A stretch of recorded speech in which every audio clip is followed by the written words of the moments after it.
Stuff. Welcome to this replay analysis. What do we have today? Let's do the hard sport one because that's probably the one that I maybe felt the most shaky on. Okay. So if we just look at the stats, yeah, you barely died, so that's good. Your net worth is in the right area, so we're last hit, so you're not farming too much or too little. Damage is low, but I mean, we have to look at the game to see why that is. Damage received, that's good. Staying out of the way. These four numbers right here are potentially concerning, right? So Yeah. as the hard support, like obviously if you're not aware of it, then it's not like a mistake. But going forward, try to get a lot of stacks in. Yeah, A for lot of sure. camp stacks. Yeah, and I think the reasoning behind that, usually I would kind of try and prioritize that, especially depending on I mean, that's a general support thing, but the way the game went, there wasn't they were doing the thing of just a lot of safe farming on our side and not pushing a lot of lanes. So I ended up having to be that guy a little bit. Okay, yeah. And I mean, that's why sometimes the game doesn't great. suit it, right? But that's, Yeah. Especially if you're winning, you'll end up getting less stacks because you're playing on their side of the map more. If you're playing on your side of the map, then you should be getting some stacks in now. And also this this wyvern is way outspending you in support gold. And that definitely was on me. that can be either way because people in this bracket, so the Guardian Crusader bracket, don't have a lot of distinction between the 4 and the 5 position, right? So she might just be thinking, this Twiddle guy might be thinking, oh, well, I'm support, I buy all the wards. So if he's just buying them all and then you don't need to, then that's different. But if he's buying them because you aren't buying them, then that's a problem, right? Yeah, no, he definitely was. He complained in game about it. That he was like, "Hey, man, Okay. get position 5." Okay. So I was like, "Oh, damn, my bad." Yeah, for sure. So then that's something to look at. Okay, let's look at the build real quick. So we did Poison Touch, Shadow Wave, Poison Touch, got Shallow Grave on 4. Was the lane going badly at that point? Not particularly. Honestly, I followed that based off of a build. Okay, Because I'm not the most experienced Dazzle player. that's fair. That's But fair. it ended up being okay. Mhm. There were definitely one thing I will say about this game is I missed a decent handful of good shallow grave opportunities. Okay, for sure, for sure. All right, so we maxed Poison Touch first. We got our ults. Then we did Shadow Wave, and then Shallow Grave again. Okay, cool. Look at the graphs. You guys are just winning the whole time. Let's look at who were you laning with? The Wraith King? Yeah. And who were we laning against? It was who was it? I can't see. Your camera's blocking the. Let me see. Oh shit. Okay. It was Nature's Prophet and DK. DK or CK, right? Yeah. Okay. All right. So Yeah, they got an early kill on me because I was dumb. you guys ended up 600 net worth ahead by the end of the lane phase, though. So it looks like you guys won the lane. And then in terms of levels, so you're yellow. Okay. I mean, it looks fine. You guys are hitting your levels before they are, so you had a big level lead right here, which is really good. Yeah, they were really aggressive in the beginning. Especially the Nature's Prophet, and then afterwards they just kind of let me pull basically uncontested. Sure. Okay. And then Nature's Prophet did whatever he did, so it was kind of free lane after that. Gotcha. Okay, decent amount of healing. Who healed more? Was it you or Wyvern? You guys are about the same. You healed a little bit more. Okay, let's jump into it. Cool. So what do we want to look at in this game in particular? Speed it up a bit. Um, I guess what I could have done more to maybe like get things on the right track earlier. I felt like I mean, a lot of it is like, trying to get people to, come together and do certain things. Mm-hmm. Now that I think about it, I never bought a smoke. Probably could have done that. Smoked with somebody. This one is in the bag. It's in the bag, This must be mate. the battle Yeah, sung go on, of you in see the if it's not. Eldwood's Open it era. up. Yeah, I guess See if it's Battle in that there. was I'm truly telling you, in the it's a bag. lot, most mate. maybe like after laning, because laning, I mean, I feel is pretty straightforward as a Mm-hmm. support. Most of the time, you're trying to pull, you're trying to make sure, your carry's good. After 30 that, seconds it's to kind of battle. like a little bit harder to think about what my next move is. Okay. Well.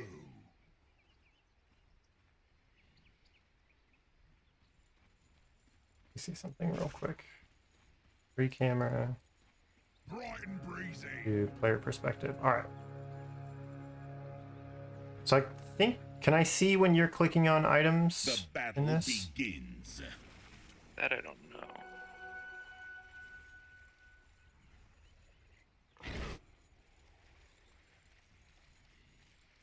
So are there any things in particular that you wanted to look at, or anything you like felt like you didn't understand, or you weren't sure how to do it better?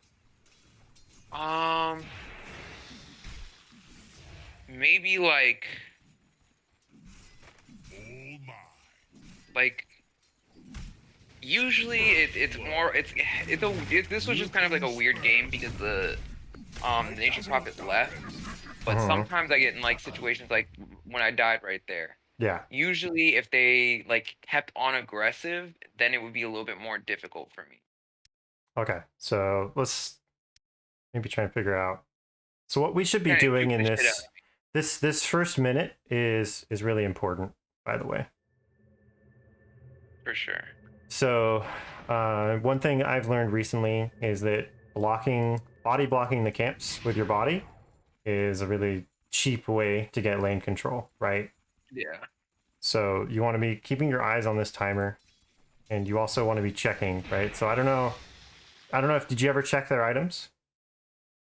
That I didn't. So that's the first thing, right? So like we got a lot of stuff to think about, but what we should do as soon as possible, check their items, right? Because then what you can do is you can say, oh, he's got an observer ward, right? Yeah. So then you need to be thinking, okay, like if he gets in this area and he blocks my camp, I have to be buying a sentry. So immediately you've got information about what the next step will be just by looking at his inventory, right? True. And then you can Yeah, I also kind of use I did a bad thing of just like assuming. I mean, which I happen to be right, but I assumed since he was Prophet 4 that he had the Blightstone. sure, yeah. Yeah, we want to check that stuff, right? So if he has the Yeah. Blightstone, then trading with him is not like ideal. It's probably pretty even, except for this Blightstone is gonna kind of swing it. You've got more regen than him, and you're a healing character, so should be able to eventually like trade with him well. If CK only has 3 tangos, so you guys brought more regen to this lane, so like you should be able to win trades against them, right? Yeah. But yeah, you do need to try and do that. Check their inventory, see what they have. So let's see. So we're dancing around. This is fine. This is totally good. Oh my. So here, right? So he's up here, right? If you come up here and chase him, because this is potentially a kill lane. So they've got he could have Sprout, and this guy could have stun, right? Yeah. So if you're putting yourself in between these two guys by being over here, and they can kind of like cut this line. I can't draw, but they can kind of cut this line right here. Yeah, no, for sure. After he juked me, I should have just backed up. So like right here, like this has happened because like you've been up here and then you're trying to go aggressive on them and then they just collapse on you, right? So like this, you know. Yeah, I chose a very unfortunate tree. Dazzle darkens. Right. So that's okay. So you just have to respect the stun a little bit more. You know, think about like, okay, can these guys actually kill me? You know, if they catch me 2v1, you know, and if yes, then you need to be only fighting near your Wraith King or near the creeps, or fighting one of them when they're alone, right?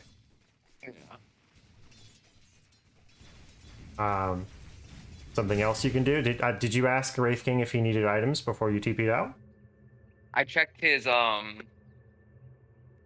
courier, but I probably could have asked if he wanted to buy something.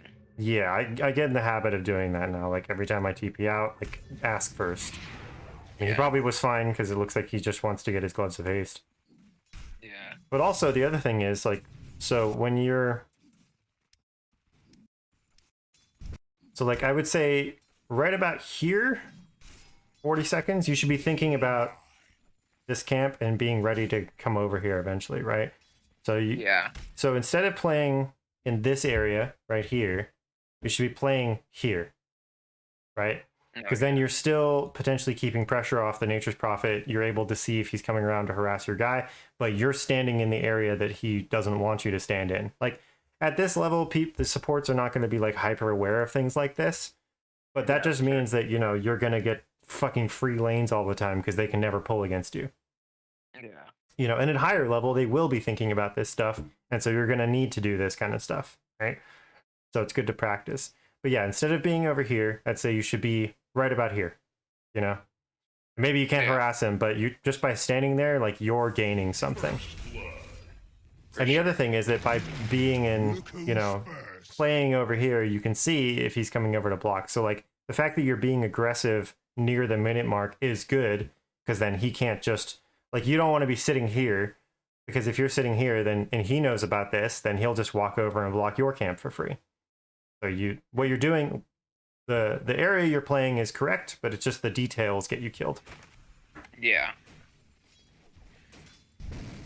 And Wraith King just like doesn't give a shit. Like maybe he could have thrown a stun out, but another thing is like you tried to walk to the right here. So Yeah. so you cut the wrong tree. That's unfortunate. You could have just cut another tree, but like right here, you're probably not going to make it, but you just run right here, you know, and then maybe come through these trees. Because obviously you don't have time to move around the right, you know, with a ranged hero hitting you, so you just pull away from them, right? Yeah, it wouldn't have might mattered been there, like but thing. it wouldn't have mattered there, but it might have mattered in a different scenario. For sure. So okay, so checking, TP back out. Did you see him ward this? No. Yeah, well you got your sentry, so that's good. Well, that kind of stinks, but that's all right. We force him to TP. And now here, are you thinking that you want to pull this one? Yeah, absolutely. So this is kind of where things take like a weird turn, considering like how their lane was going so far. The reason I bought the sentry was to block the hard camp. Okay, that's fine. But Yeah. what ends up happening is nature's just kind of dips out, so I just pulled through a bunch. Okay, that's fine. Yeah, if you can do pull throughs, that's fine. Normally, I won't pull this camp, this Vul Assassin camp. Yeah. Because it just, I mean, it does a decent amount of damage, but it's usually harder to pull because their range is really weird, and also they're just kind of weak. So if I'm gonna pull this one, I'm gonna try and half pull it. So instead of pulling at like the 15 or 16 like you're doing, you want to pull it so that these creeps are actually over here, and so that when their ranged attack hits you, you're only aggroing like the back two creeps, and then you're effectively like just denying the two creeps instead of trying to get the whole wave, because this will kill this whole camp, right? Yeah. And then you end up with a double wave and you actually push your lane. Right. So this kind of stuff if you can get this kind of thing going, which this is great. This is awesome that you know how to do this. But a lot of people don't, and so they'll do a single pull, and it actually just makes your wave push, and then it was actually bad to do it, right? Yeah, for sure. But this was awesome. Good job on this one. And then this is perfect. Yeah, so now, like, make him TP out. It's great. So you guys pretty much have control of this now. Like, all you have to do now is just, like, stack, pressure somebody when they show up like you're doing, and you're good, right? Yeah, see, that's maybe at some points during this, I was like between pulls, and I'm like, what could I really be doing? And stacking like some of the other camps to the left, that probably would have been a good idea. You could do that too. But so one thing also is that, I mean, I know you're trying to do pull throughs, but you can sit here and just start denying these creeps, right? Yeah. Yeah. So for sure. that's another thing. Like when you're pulling, the goal of pulling is threefold. So do you know why we do pulls? Yeah. You want to deny golden experience. You want to maintain equilibrium. Mm-hmm. And I think in some cases you would also do it on purpose to get a double wave, maybe like before like a catapult or something. Absolutely, right. So the primary reason is the wave manipulation. So like we can on purpose set up a double wave using a single camp to push, right? We can use it if, if the creep waves are up here, like they are, okay, we can pull it back and we can fight in front of our tower, right? We deny stuff to them, which is great. I mean, you guys already have a level lead. It's 4-3 and 3-2. That's partly because they've been forced to TP out a little bit, but they have also lost like almost, I think they lost a whole wave from you doing a pull, which is good. But also it's a little bit of farm and XP for you, right? Yeah, for sure. That too. See, but what happens is, because we didn't deny these creeps, now they're here, and they get them anyway. Yeah. Right? And we've actually pushed the lane a little bit harder than normal, because now we ended up with a double wave. So now, 1, 2, 3, 4, 5, 6, and he just killed one. So there was 7 or 8 creeps here at once, as opposed to there being 6 creeps. Now it doesn't push as hard, right? Yeah. Yeah, that's one thing about pulling through is I'm like not super used to it. Like I can do it semi-consistently, but sure, if I mess it up, then it ends up, pushing the lane. It's difficult to do, and that's why usually it's not advised to do it. It's also another reason why it's not advised to do it is because it's actually extremely easy to interrupt. Like if they see that you're pulling this one, and they're paying attention, they're not going to let you get a pull off or pull through off. Yeah. So you kind of can only afford to do it when you have like absolute control of the lane. So I wouldn't worry about it so much. What I would do instead is practice doing half pulls and practice doing stack pulls instead. Yeah. I mean, it's cool that you're trying it, but it's high risk reward, because if you fuck it up, like you said, you end up with a double wave and it's the exact opposite of what you wanted to do, right? For sure, exactly.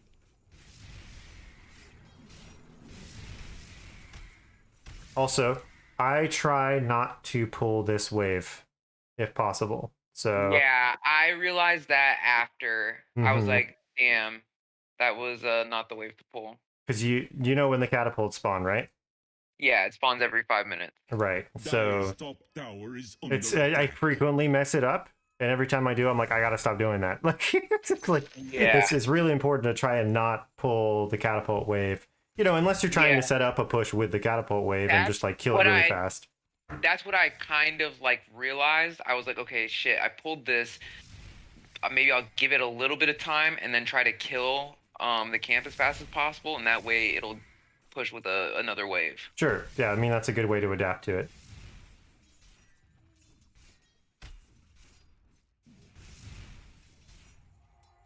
I'll speed it up a little bit. Another problem with doing the catapult pull is that it frequently ends up blocking your camp, because the catapult is really dumb and just wants to sit there and fight the jungle camp forever, but the jungle camp can't kill it. So it just sits in the camp fighting the whole time. So sometimes by doing a pull with a catapult wave, you won't get to pull the next like 2 waves or something like that.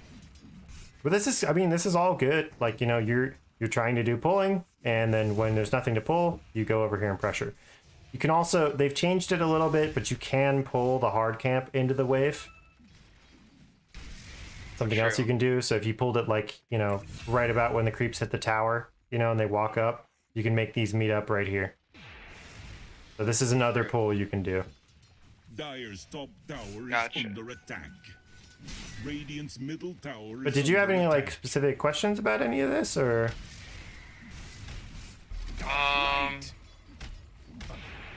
Not too much this part.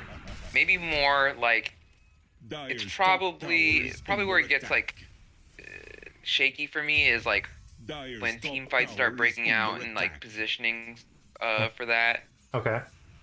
'Cause I definitely miss a good amount of shallow graves. So it's like I think I was like thinking about too many things at once that I wasn't like accomplishing enough. Okay. Well, so one thing to know Radiant's middle tower is that once under Wraith King attack. hits 6 in this lane, Dire's bottom tower you know, is like under attack. you've already won this lane for him, right? By like Yeah. doing pulls and like helping to set up kills and stuff like that.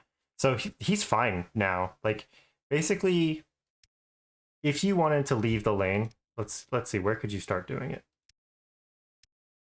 Let's go to hero level. So he's like 5 right here. You know, you push this wave in, right? That's fine. Dire's top tower is under So you attack. probably Radiant's stick middle with him tower is to help under push this attack. wave, right? Yeah. And then, you know, as soon as you see the push isn't going on anymore, you know, as soon as he's away from danger, like, all right, I'm out. So right about here is where you can be like, actually, he hasn't skilled his ultimate, but you know, like that's on him, right? Right about Yeah. here, you can start deciding like, okay, where do I want to be on the map? Like, do I want to go stack camps? Do I want to go take mid? Because what'll happen with good mid players, as soon as they're like, depending on the hero, you know, say it's like a Void Spirit or an Ember Spirit or a Storm Spirit, they will start leaving mid around this time. You know, like the 6-minute mark. You know, when runes come up, everybody's hitting like they're hitting level 6 first. They'll want to leave mid and like start pressuring the map, and you can come take mid and catch up in levels, or you can be up here playing with these guys, right? Because he doesn't need you here anymore. Like he's good. If he dies here, it's now kind of on him. Yeah. Because it's not like they have a lane that counters him. You know, they don't have like a heavy mana drain or like a lot of slows or something like that. Like they can't really kill him twice, you know? And even though they have a stun, they have one stun. Like he could potentially just time it and TP out. So he's fine in this lane. And you know, he already has a level advantage, right? Like you guys have a whole level, so he's good. Lane done, right? So Yeah. in this position, what I would do is probably, so it's a Viper Invoker. This is a pretty static lane. He probably doesn't want to leave the lane. If he does leave the lane, go take this lane. If he doesn't leave the lane, come top and come help them. Or if you feel like, well, like I won't get a lot done up here if I come up here, you know, then you can go to the triangle and start making stacks and stuff like that and kind of bouncing around and see, like watching the map and seeing where you're needed, right? Dire's Let's see top what you tower decide to is do. under So you're just kind of attack. going to keep laning for a bit, right? Dire's top I think I tower is might, under yeah. attack. Kind of a mystery for me too. I don't really remember.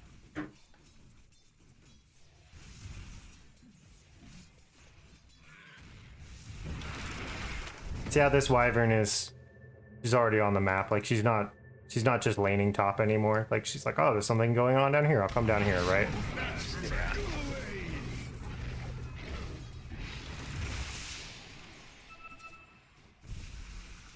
Radiant's middle tower is under attack. Dire's bottom tower is So under here, attack. so what's, do you remember? Like why run over here? What's there to do over here?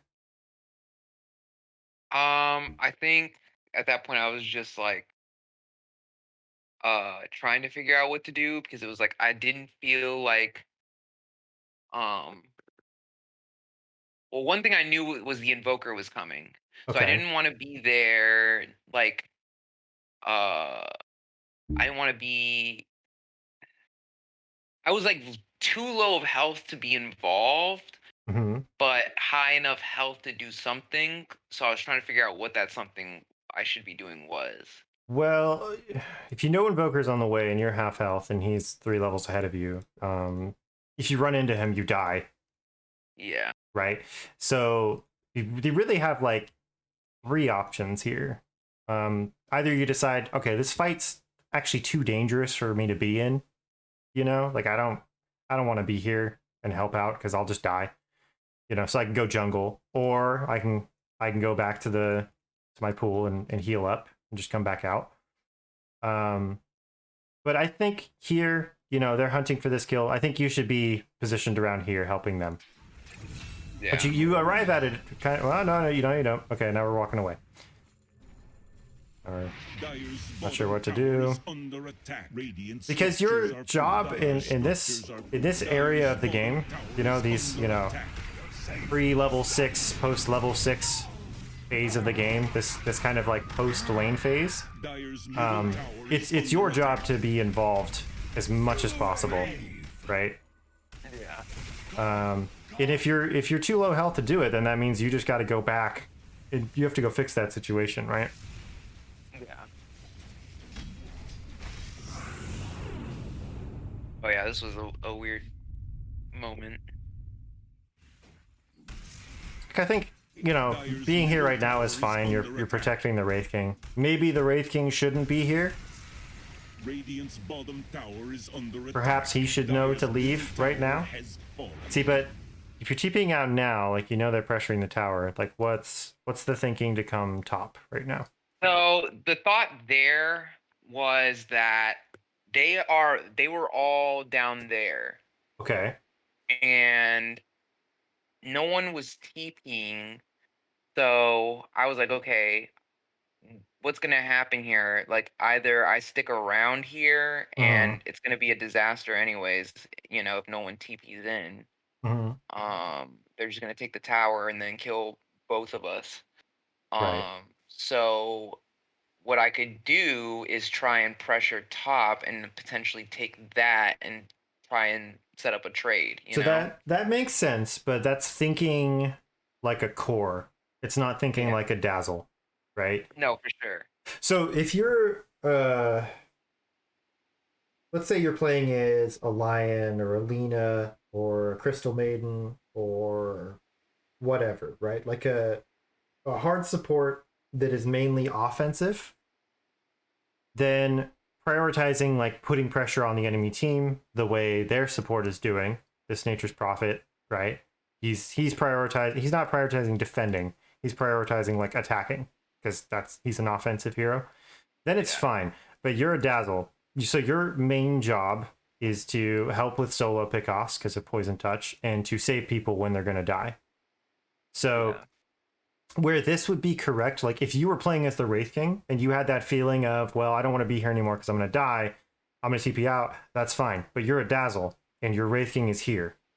And your main job, specifically as the hard sport, your main job is to give this guy a good game. So For sure. if he's playing in a dangerous area, I mean, if it's really dumb, then maybe you just let him die. But this isn't like particularly dangerous. Like I would stay here and make sure he's safe before leaving, right?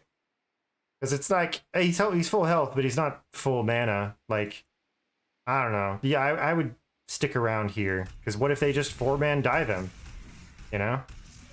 Yeah, I mean that's the thing. Like I think right now, like what's actually doing it right now, the CK could be over here and they could be diving the shit out of this guy, right? Yeah, that's kind of what I expected to happen. But I don't know. Yeah, definitely I see what you mean. I think a lot of it comes from like a lot of people at the rank naturally play very like passively. Mm-hmm. So a lot of the times I feel like no matter what I'm playing, I have to make up for that and play more aggressively, and maybe I could make better picks to reflect that. Absolutely. Yeah. Like sometimes it just doesn't match your playstyle, right? That was a weird tornado. Yeah. Sometimes, see here, we should be stacking. So we're in this area, right? For sure. Can be stacking these camps. You know, whenever you gotta keep this in mind. Like I guess one thing to think about is what role do you actually want to like get good with, right? We talked about that before. Yeah. But if you were playing support all the freaking time, this would be something you would be focusing on. Like, okay, I don't want to miss ancient stacks. Those are really important, right, for our team. Like getting this area stacked up and ready to farm. So because you're switching between like sometimes I play mid, sometimes hard carry, sometimes I'm off lane, sometimes I'm hard support. What suffers the most from that is this part of the game, like knowing where do I need to be and what do I need to be doing, right? Yeah. So I would say like my best advice for you is just pick something. Pick a role and just say like I'm gonna learn how to do this really well, right? Yeah. Doesn't have to be forever, but have a focus, right? Like personally now, like I'm focusing on playing like one role as much as possible. Like if you look right here, so every ranked game I have is position 4. Like I don't queue anything else. Like this battle cup, I was playing position 4 almost all of it. I think one game I played 5. I'm always playing position 4, and I'm playing a hero pool of maybe 3 or 4 heroes, right? So for a while it was, I was playing Tusk, or not Tusk, Pugna and Jakiro and Lion, and then I'm like, okay, I'm gonna learn how to play Tusk, so I just spam the shit out of Tusk and just play him in every ranked game, So it's just like focus on something, because it's going to be hard to learn if your experience is constantly mixed. People say like, "Oh, you got to spam." It's kind of true. Seeds of fortune. Yeah. What do you think? Yeah, a lot of the time I end up having to play support because I run out of role queue games. Mm-hmm. But I don't know. I think lately I have had just like mid, safe lane, off lane all queued at the same time. I think it's just because it gets me games faster. Sure. But definitely yeah, for a while I just spammed off lane. I think sometimes, yeah, I think usually what happens is that I get frustrated like with the role. If I spam it a bunch and I'm like, oh, usually when I play this role, this thing doesn't happen. But Sure. maybe those are the types of walls. Maybe I'm not getting better because I'm not overcoming those walls. I'm just getting frustrated by them. Sure. Yeah, no, that sounds correct. Good stack there. Dire's top tower is under attack. You're saying also you're having trouble getting shallow graves off, right? Yeah, there's some times where it's just like, definitely this poor wyvern was right in front of me and I could have saved him. So that's just going to be so two things you can do to help with that. I mean, obviously just practice, right? But the other two things are the shallow grave goes up in cast range as you level it. So 700 range is, like just outside of Alina auto attack range, right? Like it's about, let's see. I mean, I can't like, you've got 550 attack range. So if we put it on slow right here, there's actually a command to do this. It's about here. Is 700, somewhere around here, right? So that's not, melee range, but it's relatively close. So if the shallow grave is important, then leveling it, like maybe one thing you could do is you could just get the if you feel like you actually need to be a save hero in this game, like say you don't have the wyvern and you got some squishy ass, carries that aren't Wraith King and Bristleback, and you actually need to be the guy saving people, maybe you just get the value point in Poison Touch and you max these 2 skills instead, right? We're playing this more of as an offensive Dazzle though, so we're maxing Poison Touch and we're going Solar Crest first, which is fine, right? But obviously then Shallow Grave is going to be harder to land because we're not putting levels into it. It doesn't last as long. We don't have the healing to actually heal people up through the shallow grave. Because the thing is with shallow grave is like, it just stops them from dying. It's like pause. Okay, play. Yeah. Right? Like it doesn't change anything unless you do something in between the shallow grave, like heal them up during shallow grave, or they have an ability to heal themselves. Like Weaver gets stun locked and you shallow grave him, and then at the end of the shallow grave he gets to ult and time lapse and heal himself, right? Yeah. It's got to be something has to change during the shallow grave for it to be worthwhile. For sure. But obviously it's just going to be difficult because we're not leveling it. We don't have our heal leveled, and we don't buy an Aether Lens. So usually what I'll do on heroes like this is I'll get my Arcane Boots. Great. Especially like heroes that have a heal, Arcane Boots are great because you don't need Tranquil Boots. You heal yourself with your spells, right? So you just need mana. Disassemble it, turn it into an Aether Lens. You'll have enough mana regen. If you then need even more mana regen, you can go back and buy a second Arcane Boots or a second energy booster, right? True. So that's a Dazzle specific thing. If you're having trouble with that, get Aether Lens. This is how it is.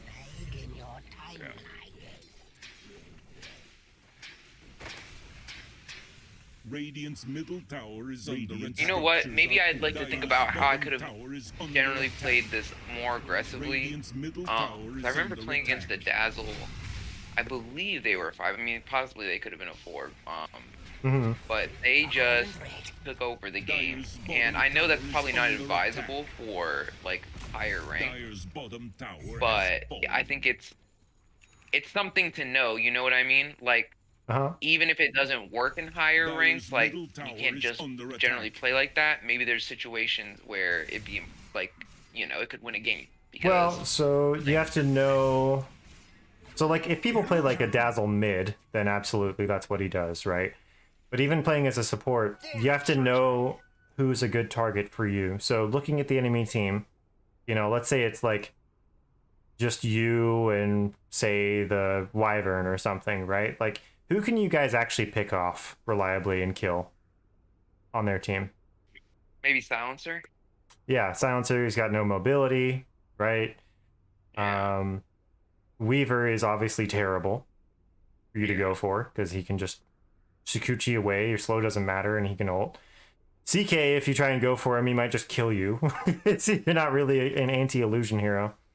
Nature's Prophet is bad, because unless she wants to drop her ult, you don't have a stun, so he can just bloop, go away. And Invoker has a bunch of defensive spells and can go invisible. So really, yeah, it's the Silencer. Like, Silencer is the most vulnerable hero on the map to you, and because he doesn't have a stun, he doesn't have mobility, doesn't have invis, nothing defensive, right? He's all debuffs. So that's the person I would be trying to look for. So then what you do in order to play aggressive is you play with your cores. So you want to be playing with Bristleback, really. Yeah, Bristleback Dazzle is a good combo. Yeah, is a part of the problem.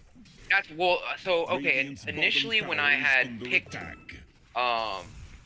Dazzle, that was the thought.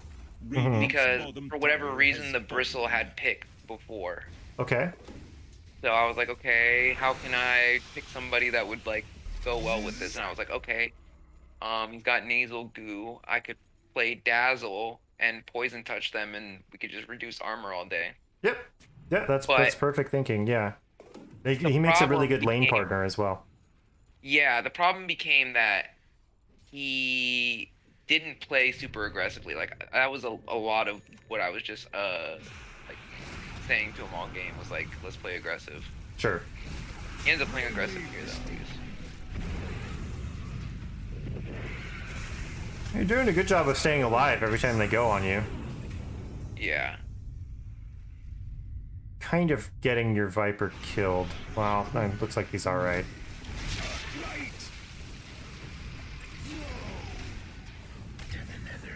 Oh. Okay, good job. Yeah, I mean, mechanically, you're fine. Like, it's not like you're, missing your spells or anything like that. Your positioning is good once the fight starts. You're making the Invoker tilt, so that's wonderful. But what you're saying is the Bristle wasn't being aggressive enough, right? So that's gonna happen in every game you play. No one is gonna be playing aggressively enough. I have orbs. That's for this. so that's a defining characteristic of like the higher rank you go, the more aggressive people will be because they'll understand their limits and they'll understand their strengths and weaknesses, right? So things like, oh, Silencer is fucking weak to me. Like I can just go hammer his ass. And what like top tier players would do is they'd be looking to go shit on this Silencer at every opportunity and like leverage that Dire's strength, bottom right? tower is under Yeah. attack. Or say the Bristleback feels like he's strong against the Nature's Prophet because he can clear out the trees. He just watches where the Nature's Prophet goes and runs at him. Like right now, right? This Bristleback's pretty tanky. He's got a Hood, Vanguard. He sees Nature's Prophet walking in lane. He's got you nearby. Like, if this guy was fucking legend, ancient, whatever, he'd just be running straight at this Nature's Prophet and just dicking with him. Like, you don't get to Yeah. exist near me. Like every single time he showed up. Like as long as he's sure there's not like 4 heroes standing right here, he would just be forcing the issue constantly.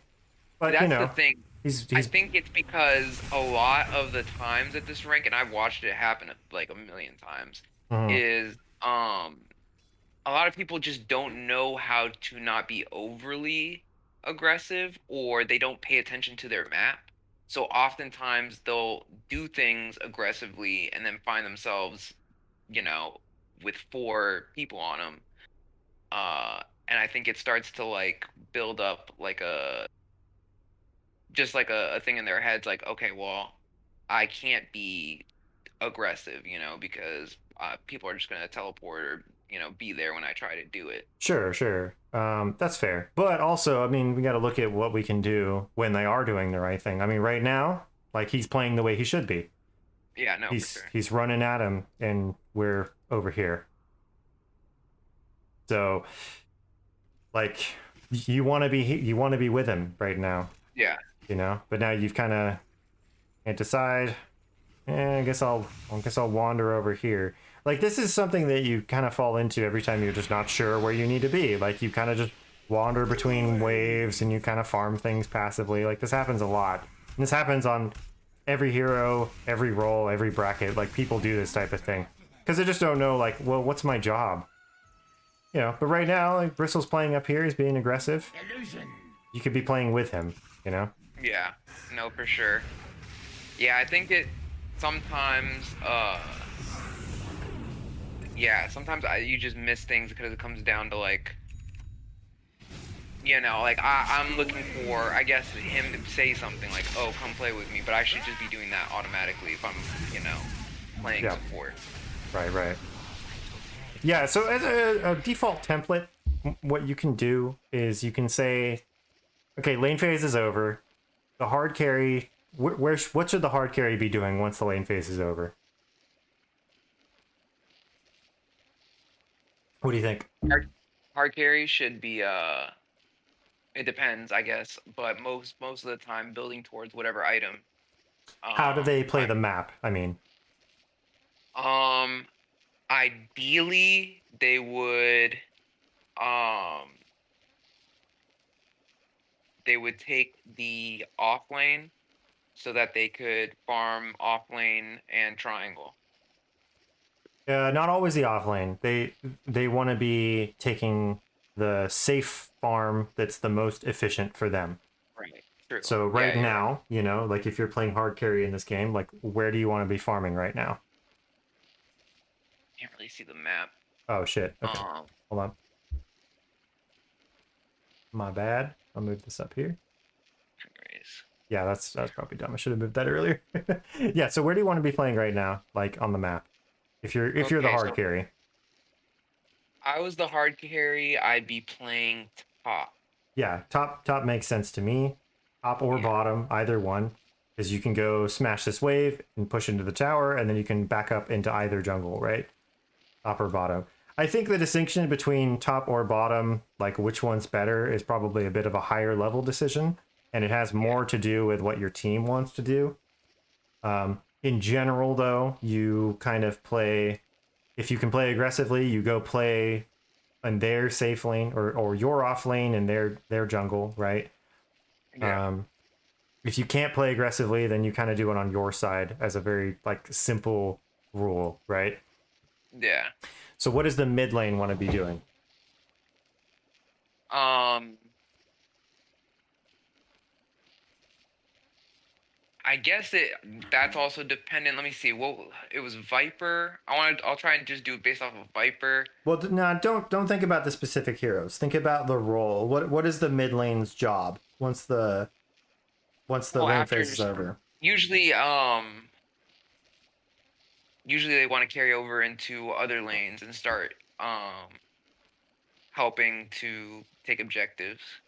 What's their what is their personal objective? Let me put it that way. What's their personal objective? So the hard carry is his personal objective is to get as big as Oh, he they want can safely, yeah. right?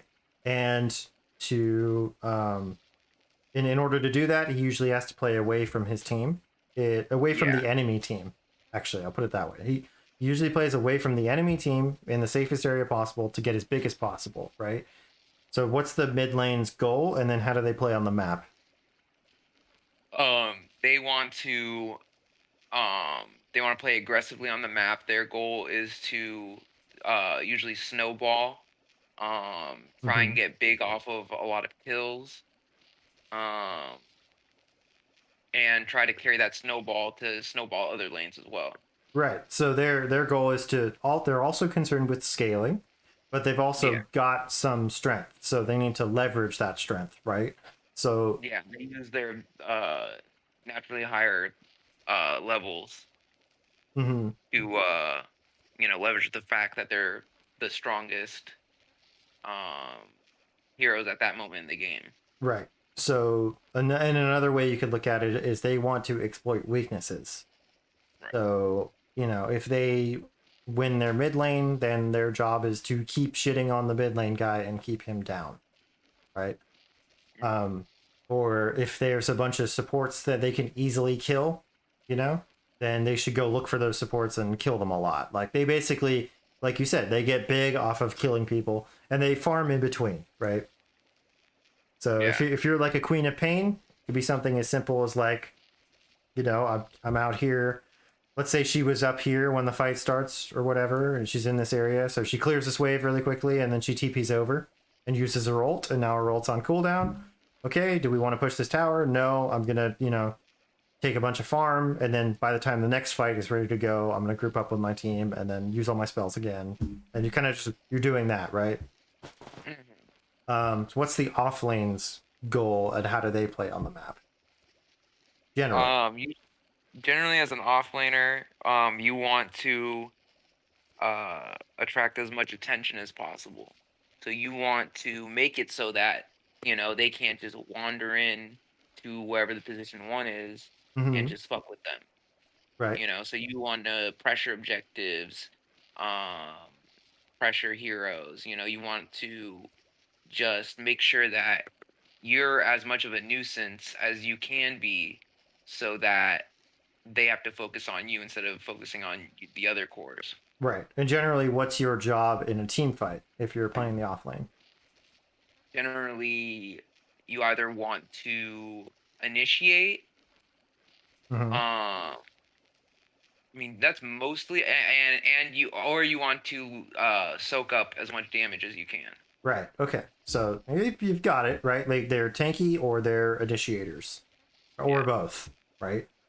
Yeah. And so they need to be there in every fight, leading the way, right? The mid is going to be there as well to like mainly do damage. Sometimes the mid can be an initiator as well, but usually their main job is to kill people in the fight, and the off lane is there to like make the fight happen and make the fight bad for them. What's the Does that make sense? Yeah. What is the position four's job, and where do they want to play on the map? Um. So position four usually, as as far as laning stage, you want to fuck with the enemy position one as much as you can. Try Yeah. and make sure that they don't get farm. Try and stop. the position 5 from pulling and stacking, anything like that. You want to be disruptive, and then Once the after lane phase you is either, over, what do you want to do? yeah, once the laning phase is over, I guess it depends, but usually you'd want to um start making plays happen. Uh, you want to set up ganks. Uh, I think it's a lot of playing around your cores. Right. Yeah, it's kind of enabling them to like generally be aggressive, right? And what's the other thing the supports can do in between team fights and stuff like that? And how would that You influence where they play on the map? you want to be setting up vision, Mhm. so that way you can know things you know ahead of time. You can know, okay, this person isn't here, or oh, there's 3 bottom, and this guy's farming pushed up top by himself. We Yeah, can get an easy kill there. vision's important. What else? Um, you want to obviously stack. Um, if no one's pushing a wave, you want to push, waves. Yeah. So Um, which waves do you push if you're a support? generally, if no one's pushing mid, you want to push mid. Yeah, you want to make sure mid is pushed out. But I guess so. Here's another way. I'll just put it like this: you want to take the dangerous farm, right? As Right, long as yeah. it's not going to cripple your team, like if you're dead in the fight, like if you're the position 4, you want to be out there like taking the farm that really no one else wants to take, but it kind of needs to be done, right? So like, assuming this fight wasn't happening right now, we assume that the position 1 is up here taking safe farm, and the position 3 is like, I don't know. I see, let's just pretend he's playing mid, right?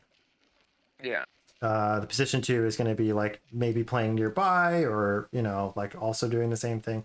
The position 4 can be over here, shove this wave, right? Because really Yeah. no one really wants to be down here. This lane kind of sucks. This is what you'd call the dead lane, because both tier 1s have fallen. So this lane is the top lane right now is a lot safer to be in, because you still have a tier 1, right? Your safe lane has become the dead lane. There's really, this is the closest point you can TP to. So anything over here, you could potentially just die, right? So this is probably the most, besides mid, this is probably the next most dangerous farm on the map, right? Yeah. Or this camp is dangerous as hell. This camp is super dangerous, right? So the position 4 wants to take like dangerous farm. What's the position 5's goal, and how do they play on the map? Generally, you want to enable your position 1 as much as possible. You want to be primarily buying the support items, so you want to do a lot of the vision, dust if it's necessary, Mm-hmm. smokes.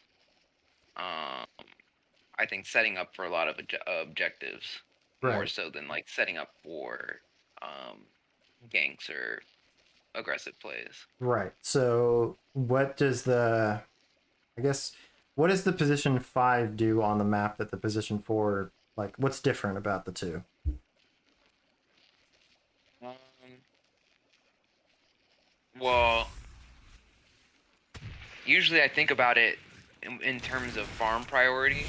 Mm-hmm. So, um, usually I think of it as like, you want to, the position 4 might be somebody who can, buy certain items that, maybe enable kills. Like, I don't know if you're like playing position 4 Nyx or something like that. Whereas, like, I want to, if I'm position 5, I want to be buying glimmers, force staff, Right. things like that. Save And items. so, Right. yeah, I want to play in a way Dire's middle that tower is under attack. um is Dire's more structures defensive are for my fortified. cores than aggressive. Right. Not always, but generally, Yeah. right? Like if you're a position 5 lion, you don't go greaves.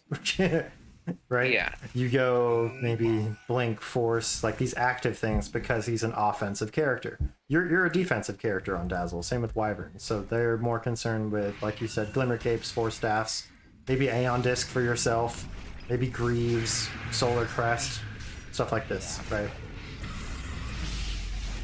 But yeah, that's basically it, right? So it's kind of the, I guess one way to look at it, and this is not always 100% the case, but generally the position 4 is the offensive support, and the position 5 is the more defensive support in terms of like strategy, right? Yeah. So the 5 is going to be playing more around like, you know, getting wards, getting stacks, buying more defensive items, thinking, making plays that protect his team, and the position 4 usually is thinking more about like hurting the enemy team, right? Definitely. Yeah, I don't know. It's complicated. It changes, you know. Like the fact that you have a Wyvern and a Dazzle means you have like 2 safe heroes. So that's a bit weird, right? You don't have any like high mobility heroes, so you don't have to think about that. You don't really have an initiator on your team. Like the best initiator on your team is actually the Wyvern. Like maybe instead of the Yule, she should be buying a Blink Dagger to actually just initiate for her team, right? Yeah. So it's weird. It changes from game to game, for sure. But it's always something to be thinking about. Like where do I fit in? Like what do I fit in on the team, right? For sure. I hope that's helpful. It's really tough to explain a bunch of stuff and then just say like, well, it depends. The end of it, you know what I mean? No, yeah. I think, yeah, I mean, that's just kind of how things are. You know, there's like the general rule, but you have to know there's exceptions, but you have to know the general rule first to understand the exceptions and be able to contextualize them. Right. So let's see. So we TP up here, he's pushing the wave, that was fine. And then what can we do from there? So we're walking mid. So something to think about is if you, let's say, you know, you're actually communicating with the Bristleback and he says, well, I'm going to TP top, right? Yeah. If you know that, then do you need to TP there too? Just to defend the tower? No, absolutely not. Probably not, right? So, yeah, because he's not really in danger of dying to an invoker, right? So, yeah, in this situation, you know, like your team's posturing mid, maybe a fight can start out. This wave needs to be dealt with. Someone needs to go do that.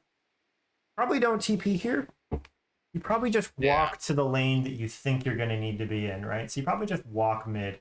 And then, you know, if it goes bad for the Bristleback, you can TP. Or if it looks like you need to get there sooner, you can TP here. Because instead what happened was, like, these are these little inefficiencies. yeah. So we're in this position, right? And we see what? We need to put on fog for Radiant. We see 2 guys mid, these guys mid. So we TP top, and then once we've done this, we're locked into this, right? So if a fight starts, we can't arrive in time. Because now we're doing this. And then it's kind of made extra bad because the Bristleback also TPs here. So now you guys are just doing the same thing, right? We have 2 heroes accomplishing the same goal, and it really only took one of them to do it. And then the Invoker TP's out, and now a team fight's starting, and 2 of your heroes are up here, right? This isn't a knock on like Bristleback or you in particular. Okay, Sweet Assault, have a good night, man. Thanks for watching. It's not specifically, oh, this Bristleback fucked up, or oh, you fucked up, but like this is where these like things happen, where like you have these team inefficiencies, where like both of you TP to do the same thing, and now you're basically off the board, right? Yeah. Because this Invoker made space. So like this Invoker did a really good play, right? Like he went out and pushed farm that he could take safely, because you know you guys don't really have a hero that jumps him, and he's got bots, so he's playing the okay, I'll take the dangerous farm and make space roll, right? So he comes over here and pushes this. All right. Push, push, push, push, push. And then he sees you're here, and he's like, all right, I'm out. Like, I'm gonna go a bit slow, but he immediately TPs into this fight. Yeah. So he has made this into, assuming the bristleback doesn't TP, you know, and assuming, you know, this guy had a plan to come over, like he's made this fight into a 4v5. You see how that Yeah. works? No, for sure. Usually that's what I'm trying to set up to do. Right. But as a position 5, it's not usually our goal to do that. No, of course, yeah. So, you know, whatever. Big wyvern ult. See, but if we're here a little bit sooner, maybe this goes a little bit better, right? Yeah. You gotta grave yourself. Dire's top tower is under Hey, it worked out. It worked out. You guys won the whole fight without bristleback, so it's not good for the enemy team. But honestly, like we're thinking about it, if everything was even, this is probably a fight you guys should have lost. Yeah. Because Invoker made this play. Like, this fight probably shouldn't have worked out for you. But it's so disjointed, right? Like, Invoker's going over here. Wraith King jumps on the backlines right away. No one can stop him. Like, Yeah. I don't know. I feel like this shouldn't work. CK shows up hella late because he didn't know the fight was going to fucking start. It's so disjointed, right? Yeah.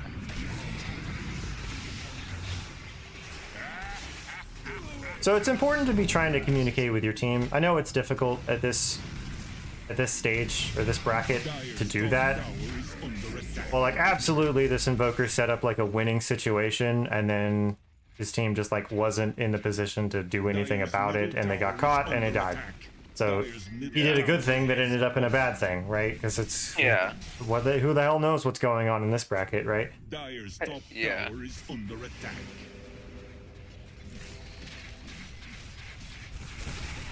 So here, can we be... Here's a situation where we can be doing something, right? So we know there's 3 dead right now, and we're still playing back. There's a Weaver, you have a Wyvern who can save you. Really, all of you should be hitting this tower right now. Yeah. You know? Like, look at this situation. There's... By the time you get here, Dire's top tower is under Prophet's attack. still dead. He's got his skeletons. You know, you have both of your saves available. You have Nether Toxin. You got Greaves available. Like, this tower should die. But everyone's like, I don't know. Yeah, I think we maybe all thought, okay, they're gonna be up before we can actually take the tower. And I think both me and Wyvern ended up warding. But even if they are all up before you take the tower, like, what are they gonna like do? Like, how are they actually gonna like catch you? Like, we saw the CK ult go off. The silencer ult apparently didn't go off. Like, Invoker could catch you with the tornado or something. Weaver has no crowd control. Prophet, I guess, could TP in and like sprout one of you, but you guys have quelling blades and stuff, right? So like, really, like, they can't punish you for this unless Invoker's up. So Yeah. what we should be doing really is that, you know, you guys should be up here playing with him. Maybe one of you should sit back and be the save hero, but really, like, you guys should all be on this tower. The Solar Crest needs to be on the Wraith King, right? You use the items you buy. That's one thing I do notice a lot when you play is you kind of forget that you buy the item, right? Yeah. And you just never use it. This Solar Crest is huge. This should be on him while he's punching this tower. Like, this tower should have died here. Maybe you don't get the Rex, but the tower should be dead at least. Yeah, I think it's kind of like a Tower is under attack. Guardian type of thing where it's just like so many times games in this rank are thrown at high ground that Mhm. people are very like wary of Dire's sticking top around for too tower long. has Well, I Even guess though it's it's like you could do something like that, and then like if you know if you have enough awareness, just like okay, pull back. A lot of Sure. the times it doesn't end up that way. Like somebody gets jumped on, and then everyone fights, even though it's probably more efficient to be like, okay, we just lost that guy, you know, but Yeah. we did this much tower damage, you know. It's I guess it's better not to throw, right? Yeah. You know, better err on the side of caution. But yeah, just know that that's if you're in that situation again, there's 3 heroes dead. You have save heroes. Like, No, yeah, that's Yeah. definitely like a place where I could have, you know, played more aggressively and made more happen. right. And it's also, you're not playing against an like a blink dagger enigma. Yeah. You're not playing against something that actually threatens you if you get caught out. Like they don't really have catch. They have invoker and CK stun. They don't have a lot of crowd control. This team's kind of weak, a bit greedy, right? So you can be more aggressive because you know that all they have is damage. But more importantly here, what could we have done while we were in this area? Dire's top tower has fallen. We could have gotten vision up. Yes, we could have. We have wards. We have, Yeah. and you know, we've just controlled this area. They should absolutely put wards in here. Like maybe here, maybe on these steps over here, maybe up here. I like to put them, if it's an area, so what I do with my vision, where I decide to put my wards, right? If I think we're Yeah. going to be playing in that area, then I'll just go ahead and take the cliff wards, because they're the best spots. They give the best Yeah. vision, right? If I think maybe I don't actually want to play here, but I want to know if they're here, you just put them outside of sentry ward of the cliffs, because a lot of people just stick a sentry on top of the cliff, right? Yeah. So what you can do is you can put a ward like here, put it on the edge of these steps right here, like just outside of sentry range, you know? Like usually people are putting a sentry right here to see the steps and see some of this and see this cliff. So what you can do is just put a ward right here. Because you don't need to have, if you're not planning to fight in the area, but you want to know if they're coming, which, you know, right now you do, because you're trying to do Roche and all 5 of them are alive. Like, what happens if they just walk up these steps and walk through all this vision, and then a tornado comes in, and then you just get jumped on, right? Like, you guys are vulnerable right now. That Sunstrike didn't help, but, like, absolutely, this is potentially game throwing. Like, taking a Roche with no vision. And even if you put vision down, they can smoke, but, you know, what if they don't have a smoke available, right? Yeah. He had wards, could have placed them, so just keep that in mind, right? Yeah, I think it's something I thought about, and then we were just like rushing to Roche, and I was like, shit. Well, I want to get Roche done before. Yes, but your hero doesn't, like... That still had to happen, you know? Yeah, it like, still has to happen. It's not like your hero is critical to doing Roche. I mean, your Solar Crest does help with doing Roche. Something, you know, by the way, if you're doing Roche, make sure you put Solar Crest on Roche. I don't know if you guys, if you actually did, but yeah, you did. You put it on somebody. But anyway, put it on Roche if you're all smacking it. Yeah, definitely, you know, if you're in a good area to put wards down, and you might want to play in that area, definitely put your wards down.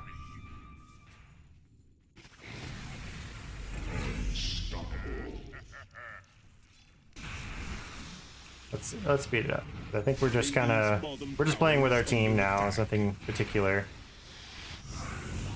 Positioning is always kind of a little bit weird. I guess it's fine. Sometimes you take kind of weird routes to get to places. You take like the really safe route to get to places while your team is taking the dangerous route. So like, let's back up here. Like, let me show you kind of where that happened. Like here. So this is a good example of like good support positioning, right? Who's in the most danger right now on your team? Wyvern? Yeah, the Wyvern, right? And you're a save hero, so should be right here. Yeah. Now, I mean, you could make the argument that you should be behind your cores, and maybe she's a little bit too far up, but, you know, the thing is that you guys, you walked into this area, so let's see what you do. The team, you know, offlaner walks up first, great. Radiant's bottom tower is under attack. I mean, you're kind of just wandering around watching them farm.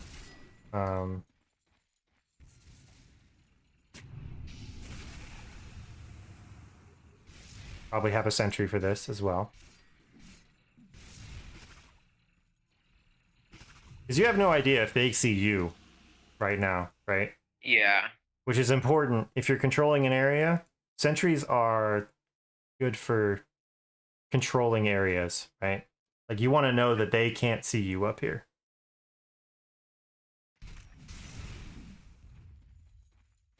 So you're out of range to do anything right now. You know, if they get jumped on right now, you can't help them.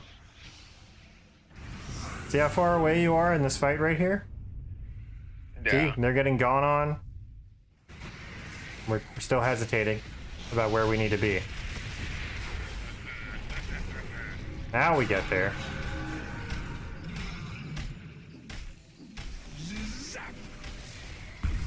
Oof. Salagrave would have been good there. Is under attack. Yeah.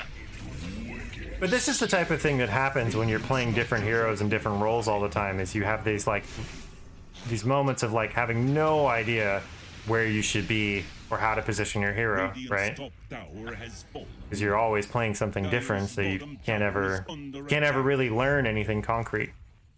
Yeah, no, for sure. Definitely, like, compared to, the PA game, I was in my fucking element. Okay. Whereas with this, I felt like a lot more. Yeah, like what do I do, right?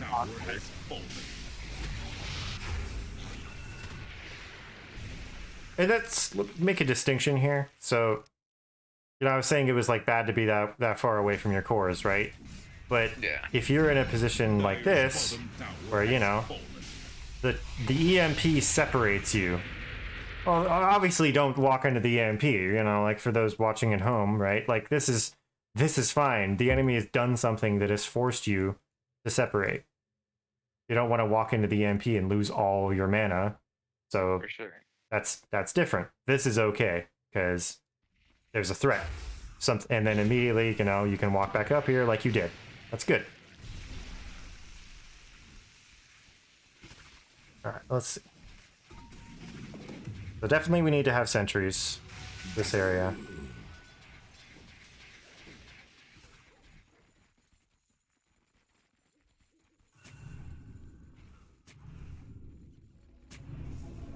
This is fine.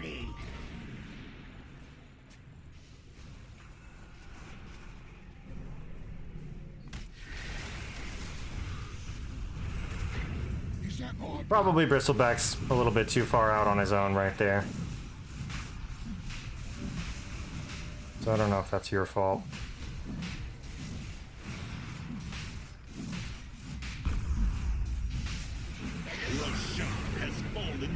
Did you record the Roche time on this one? Do you remember? No, I forgot. I fucking and I kicked myself in the ass afterwards for it. I was like, fuck.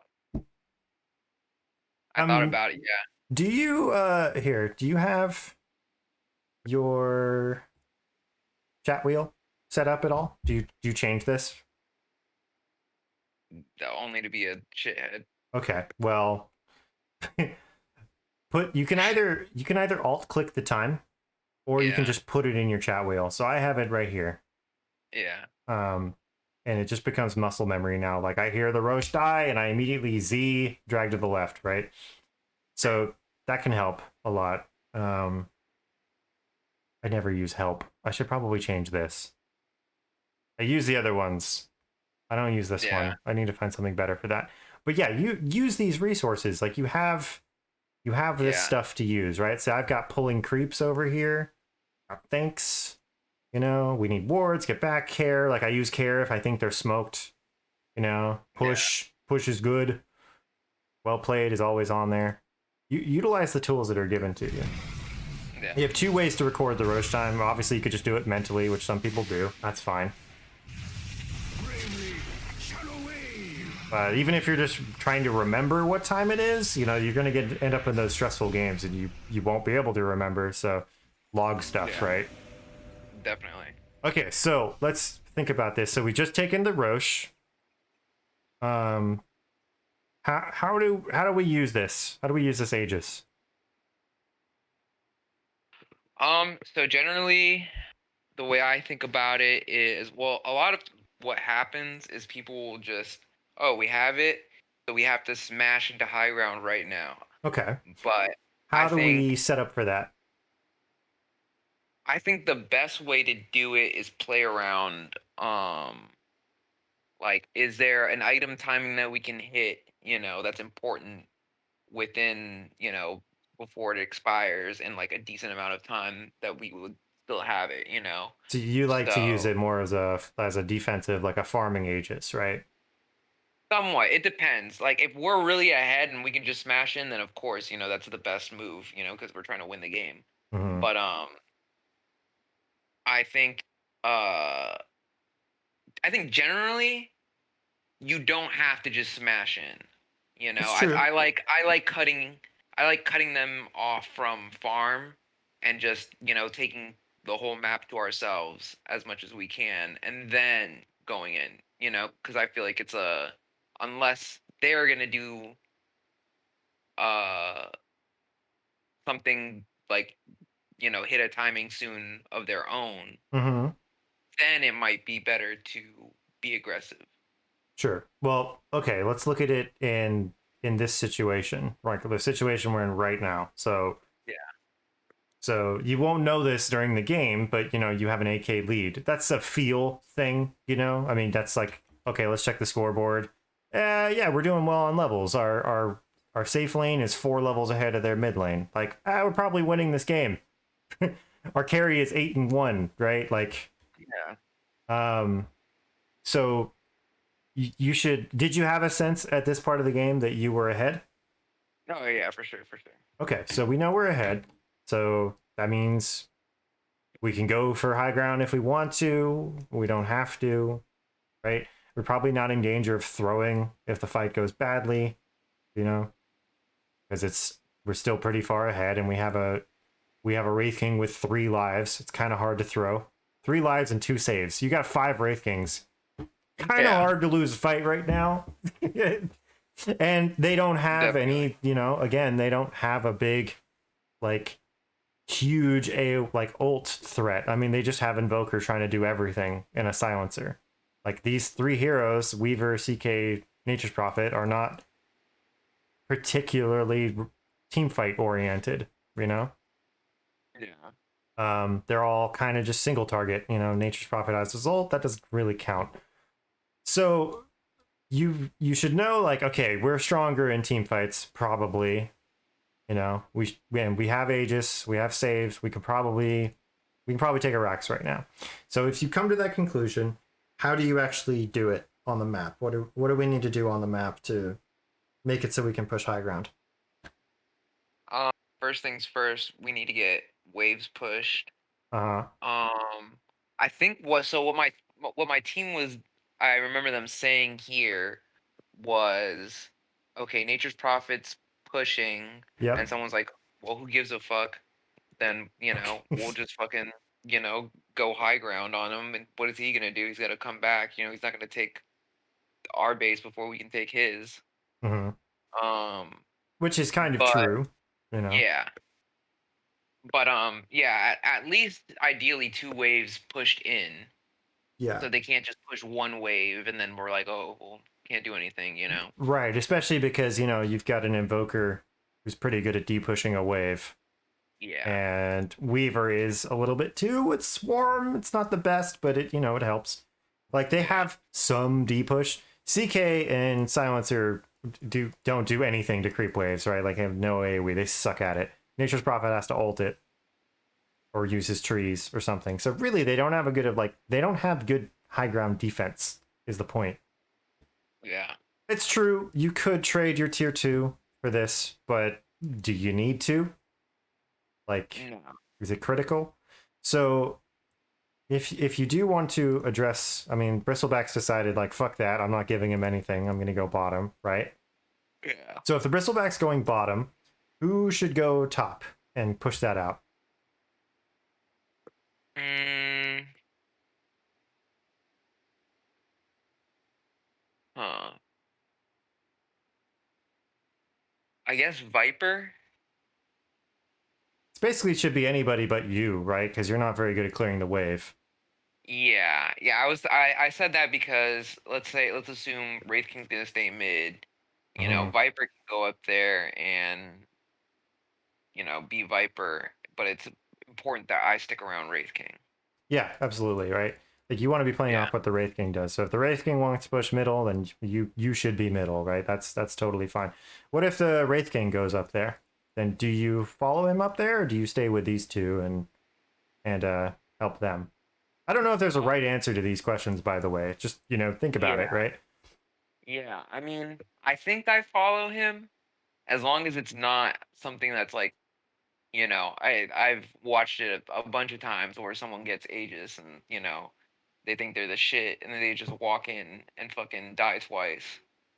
Um, so as long as that's not the case, then I think I play around it. Okay. So what I would say is, you guys aren't very good at dealing with Nature's Prophet because no one has boosted travel, right? Um, so someone's got to do it the slow way of just going down here and pushing it. And because of that, that means you also need someone to come up here because he'll just port up here and do the same thing again, right? So someone has to go over here and deal with this. Like, this is the Nature's Prophet in particular problem. We need to manually go push both waves at once so he doesn't push them. So that's the first objective, like playing against Nature's Prophet, right? Like you said, Yeah. you want to get at least 2 waves pushing in, preferably 3, but at least 2.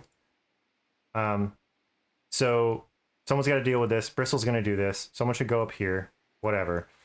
And you, like, would you say that you're the weakest hero on your team right now? Like, if you get caught out? Um, I guess I I think so. I mean, Wyvern can force staff away and Mm-hmm. ult, Right. whereas all I really do is shallow grave, Right. and I have my shard, and I can hex them for like what, a second or something. Right. So, which I would agree with, right? Like the Viper's pretty tanky. He's got Greaves, like, he's probably fine. Wraith King's, fucking Wraith King. I mean, you still, like, he's the carry, he's important, but between you and Wyvern, like, Wyvern is absolutely better suited to evading ganks, right? Because of her whole kit. Yeah. It's very, like, she can Winter's Curse just to save herself and then fly over a cliff and get away, or Force Staff or something, right? So because you know that, like, you're not suited to taking dangerous farm as a Dazzle, so we don't want to be going up here and doing this. We have to be playing off of other people. Maybe the Wyvern can go do this. I don't know. Let's see what you guys decided to do.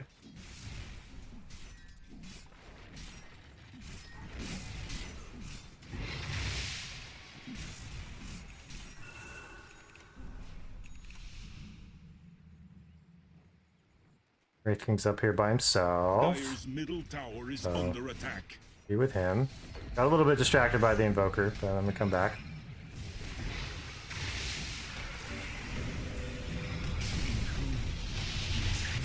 You probably should wait to do this until the Bristleback actually has the wave pushed up, Yeah. but he's doing it now. Just whatever, screw it.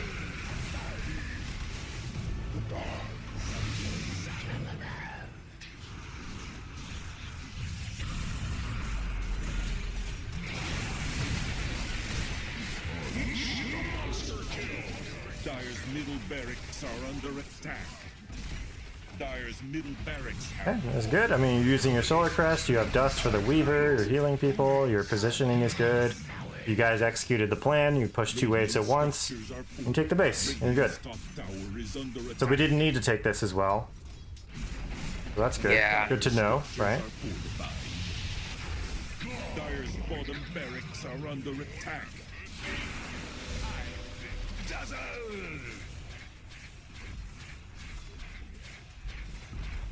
Dire's bottom barracks have fallen. Dire's middle tower is under attack.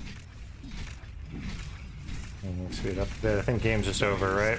Dire's middle tower Yeah, is basically. under attack. Dire's bottom barracks now. Dire's middle tower edging under attack. Yeah, just a lot of kills. That's fine. Alright, so that was good.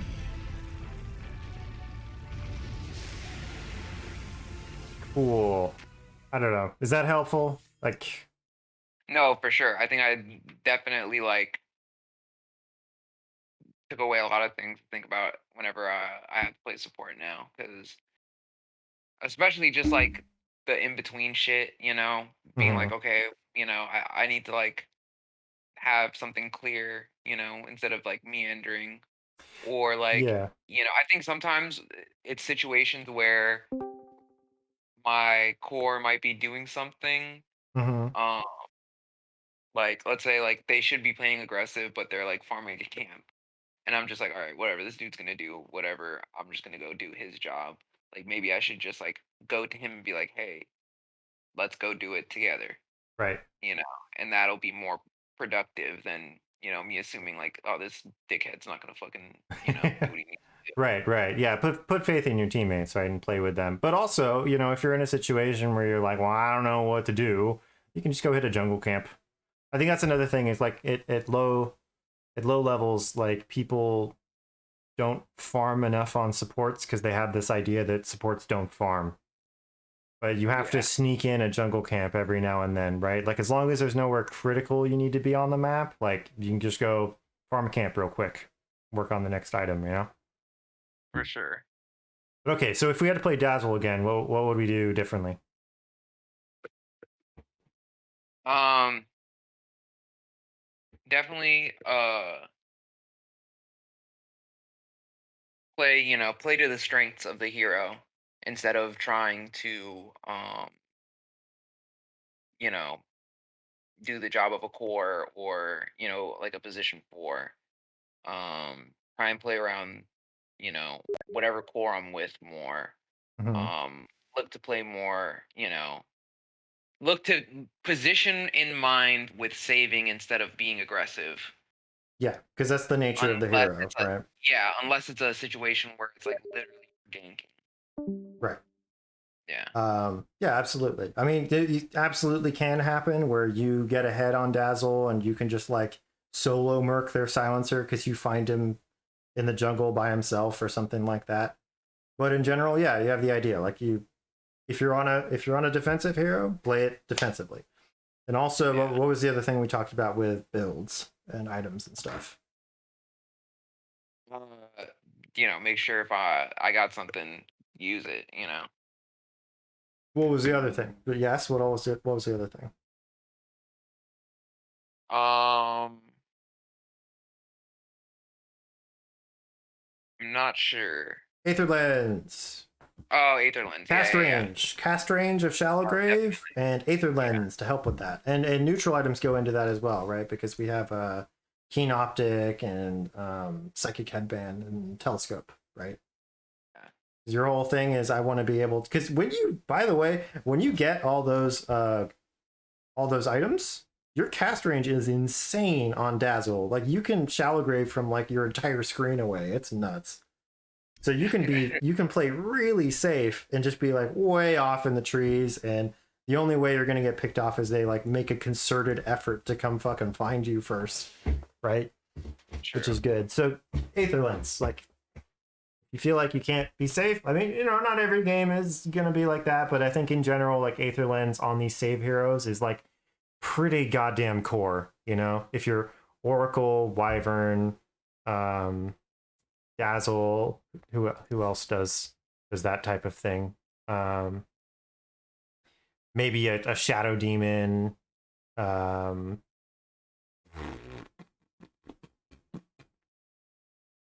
Not Io. Io doesn't do that. He's different. Um, yeah, kind of those heroes. I mean, Aether Lens is really good on a lot of heroes, but specifically those like squishy backline save heroes, right? Yeah, for sure. That makes a lot of sense.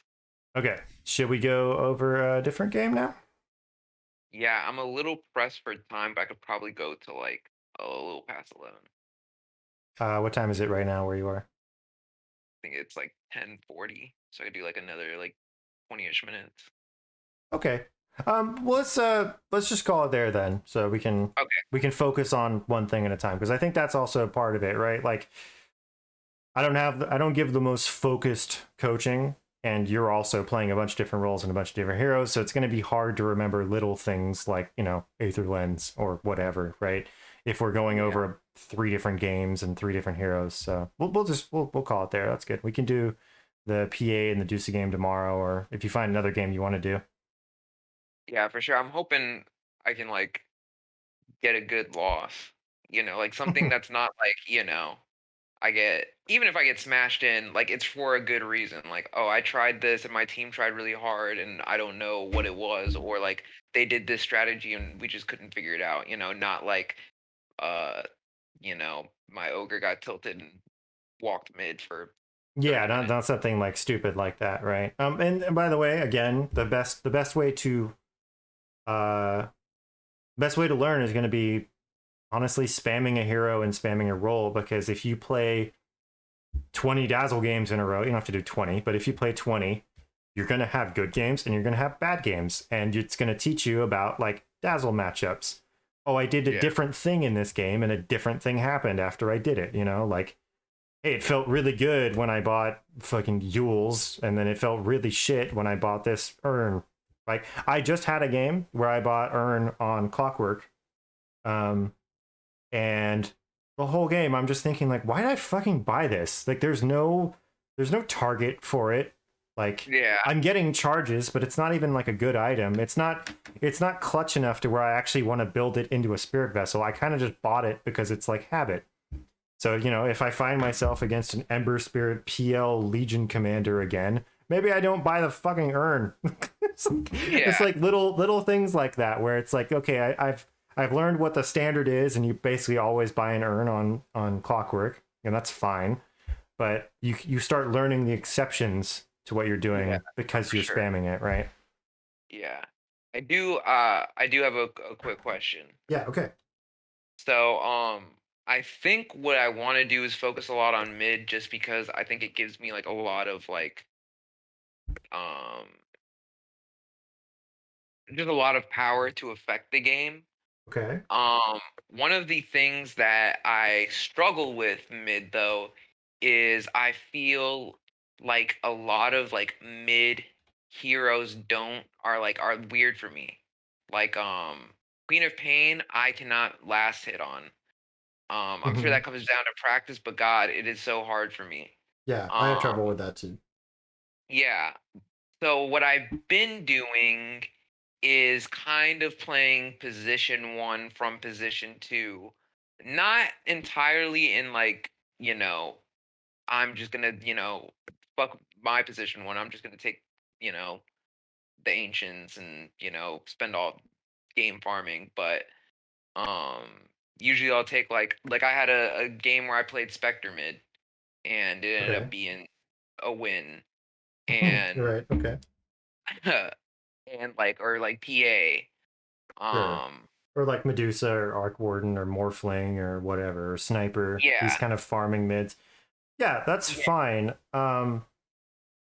That can work as long as your comp goes with it. But you have to, I mean, you're already aware of it, but you have to realize that when you're choosing to do that, because the traditional mids are not, you're not good at the traditional mids, you're bending you're bending the role to your comfort level instead of learning the role, right? yeah. Um, so It's true. normally where the mid needs to be a playmaker, like, the play style difference between a sniper and a storm spirit is astronomical. They both play mid and they're completely different heroes, right? Like the Yeah, storm spirit wants to jump on the sniper, like even between the matchup, like it's just completely different game plan, right? yeah. But I think so that's something to like really No, think I about, like, do I definitely. actually want to learn this role if I'm not gonna play the things that are best in that role? Yeah, no, definitely. I realized that playing the Spectre game because I was like, even though it worked, there were times where like, um, Haunt was on cooldown, and I'm like, man, yeah, I'm ahead.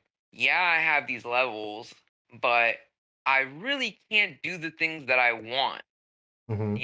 Whereas it's like if I was in the same position as Queen of Pain, I'm teleporting all over the map and doing, anything that I want, Hmm. but um, I'm Spectre, so I have to play around, my ultimate and that takes a long time for it to come back up. Right, So right. definitely, yeah. Yeah, I think it's mostly it's just kind of getting better at lasting with ranged heroes. Sure. And Yeah. I think it's more so it's getting used to using abilities to last hit. Right. Yeah. Because I think that's less. I mean, it's still a thing with like off lane and Yeah, it's a thing a little uh, bit with everybody, but it is more important with mid heroes because they tend to need to clear their wave quickly, right? yeah, no, for sure. It's more important on them to be able to do that. Um, okay, so then the question is like, do you want to continue doing that? Do you want to learn different mid heroes, or do you just want to say screw it? I'll just play position one because that's what I those are the heroes I like to play. Like, what's your approach going to be?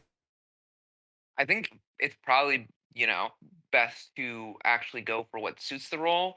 Maybe like trying to think so like I can play Bloodseeker. Okay. And he can do a little bit more of like mid stuff a little better. He can be active on the map, set up, ganks with his ultimate and snowball shit more. Um maybe something like Ember, since he's like melee and I'm like a lot more used to melee heroes. I just have to kind of like learn, he's got more of a learning curve. Yeah, I mean, that's fine. You can absolutely just play melee heroes in mid, Void Spirit, Ember Spirit, uh, TA, kinda, Kunkka, Yeah. Dragon Knight, whatever, right? You could totally do that. Um, do you think it'll be more worth it in the long run to just practice with ranged heroes and just get better at last hitting with ranged heroes? No, for sure. I think it's like that something I can do, like let's say um like for a while when I first started back up, because I mean I played Dota since like years ago, but I never took it seriously until like a year ago, and I was like, okay, I have time to play ranked. And what Sure. I would do is before, like when I'd start up, I'd literally just do like um 5 rounds of like the last hit trainer before I queued. Yeah, that's great practice. That's really good. Yeah, and maybe I could just do that with ranged hero un- until I feel comfortable and do like melee mids while I'm doing that just to get a feel for the role. And then when it's like, okay, I feel good about my range last hitting, then Yeah, I can absolutely. start incorporating it. Yeah, and that's something like I can't particularly help you with those basic mechanics like, Yeah, landing your Lena stun or last hitting with Quap or whatever. Like that's stuff that you have 100% control over. So you just have to practice that. Like yeah, I can help you with things like creep aggro or, like when to use an ability on the wave or whatever, right? Like I can help you with that type of stuff. But the mechanic stuff, like you need to practice it, then you just need to go practice it. There's no trick to it, right? a way around that. Yeah, for Yeah, sure. yeah. Okay. Well, I mean, let me know what you decide you want to do with it. I mean, the other thing is like if you take the route of I'm gonna play mid because in my mind the mid has the highest impact and that's why I'm doing it. Um, that's fine, and that's what a lot of people do. But a lot of people also hamper themselves with that play style, right? Yeah, Like no, for sure. a ton of players in this game because of the role queue thing. They just want to queue for position one or whatever. And anytime they're out of role queue games, like I have to play support now, and so they'll pick something that they don't really know how to play, and then or they'll do the even worse thing where like they pick a support and then they go fucking jungle the whole game, and they basically just play a carry anyway. It's like, okay, Yeah, you're griefing your team and you're not learning anything, so it's probably not good. I'm not saying you have to learn to play sport, but just try to don't worry about that mindset too much of like, well, how do I have more like how do I take away the responsibility from my team? no, And I'll yeah. just do it I myself. think it's also like if that were it, then maybe I wouldn't. But I also am like, Jesus Christ, like good mid laners are like insane. Like when it comes to like mechanics and like I don't know the type of shit that they do, and I'd like to be able to do that. Oh, sure. Yeah. I mean, that's fine then, man. Like if that's your ideal, if that looks cool to you, then that's totally cool. Like it's whatever. I'm warning against the pitfalls Oh of yeah, no, I choosing one appreciate that. role No, over the for other. sure. Like inversely, I know people that play support because they don't feel like they're good at last hitting, and so they're like, well, fuck it, I'll just never learn it. Yeah. I'll just play something where I don't have to learn it. Like I can guarantee you that a lot of people that like love to play techies pick techies because techies is not about last hitting. Yeah. You know, I mean, techies is Yeah. just fun for its own reasons, but like there are definitely people out there that just avoid the problem altogether, and that hinders them in the long run. Yeah. You know, It's better to, if do something because it plays up to your strengths, less so because it makes you avoid things that you're weak at. yeah, absolutely. And you know, also like if we want to, Dota is not about being a one trick pony, right? Like Yeah. I we mean, yeah, learned that. you're never going to be in a position where you're doing the exact same thing every game. Yeah, every game is different, every teammate is different, every hero is different, and even if you're the best fucking Elder Titan in the world, well, what happens if he gets banned? Like you have to learn to be adaptable. Dota's all about being adaptable. So like that's something I always stress for myself. Like when I'm learning something, like um I try to find the weaknesses and attack them, right? For sure. Like there's some things I just like it's not fucking worth it. Like Visage, I'm like it's not. I've tried multiple times. I can't. Fuck it. I don't care. I will learn the other 100 heroes. You know what I mean? But like within reason, you need to like identify what you're weak at and then attack it. You know, like I suck at. What's that? That's like a long term goal for me. I think is eventually I'd like to approach micro heroes, but man, it controlling one is fucking hard enough. Right, exactly. And you know, a lot of people have that problem. It's totally fine. Honestly, Dota is not designed to be an RTS, so the default control scheme does not lend itself well to controlling multiple units. It just doesn't. Yeah. It's not there. They don't have a ton of things that RTS games have that make that type of thing easy. You can do it. Some people are extremely good at it, but the game is not designed from the ground up to be controlling more than one thing at a time, right? I feel you. I played a little StarCraft. I feel you. Right. So yeah, okay, cool. I think that's is that everything then? Did you want to go over Yeah, anything else? I think that's pretty much it. I appreciate your time. For sure. Oh, one thing. Okay, so if we think we're gonna be playing mid, uh, want you to, if that's the role, actually, I don't care what role you pick. Pick a role, and then pick, say, one main hero that you're gonna work on, and then 2 or 3 backups, right? Okay. So let's say it's like, let's pretend you say mid, right? Like, okay, I'm gonna learn Ember Spirit, Dragon Knight, Void Spirit, and those are gonna, and I'm gonna prefer to pick Void Spirit, for example. But if that gets banned out or it doesn't look like a good Void game, then I'll pick the DK or whatever, right? True. Pick like 3 that you're gonna really like practice on, because that's the only way you're gonna like really advance in any meaningful way is by actually like making the game consistent for yourself, and then you have a like a framework from which to operate. Definitely, for sure. Yeah, think about that. Let me know what you come up with. Gotcha. All right, man. Well, this was fun. I hope it was helpful. Yeah, thank you, man. No, definitely. I really appreciate it. Yeah, right on. I need to go get some dinner, so I'm gonna call it there. I'm about to get to bed. I got work in the morning. Okay. Well, you have a good night then, dude. Good luck. You too. Appreciate it, man. Peace. Peace. Okay, cool. That was pretty good. I hope that was helpful if you're watching at home. If you have any questions about anything, don't forget to leave a comment down below. I will answer. And I'm going to be doing more of these in the future. Let's see what he can come up with, and if we can start to improve in a specific role. I think that'll be really important for him. But yeah, anyway, like, comment, subscribe, all that nonsense, and I will see you on the next one.